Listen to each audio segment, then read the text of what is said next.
नाही, ते कल्याणपूर येथील ज्या चिमुरडीवरती हा प्रसंग ओढवला होता तो विशाल गवळी, आज त्यांनी त्याचं जीवन संपवलेलं आहे. परंतु जर कायद्याच्या कचाट्यात तो तर पूर्णपणे अडकला होता आणि त्या दृष्टीने जर त्याला कठोरात कठोर शिक्षा झाली असती तर इतर लोक जे हे कृत्य करतात त्यांच्यावरती फार मोठा वचक बसला असता. आणि मला वाटतं ह्या गोष्टीला घाबरूनच त्यांनी आज सकाळी तळोजा कारागृहात आत्महत्या केलेली आहे.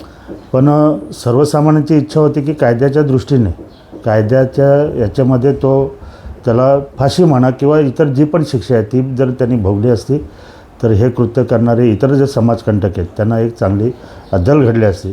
ठीक आहे, हा पण एक प्रकारे नैसर्गिक न्याय आहे, तो तर मुलीला भेटलेलाच आहे, त्यांच्या कुटुंबांना भेटलेला आहे. पण तरी पण माझं एक असं म्हणणं होतं की बाबा कायद्याने झालं असतं तर ते एक चांगला संदेश पूर्ण देशभर महाराष्ट्रभर गेला असता.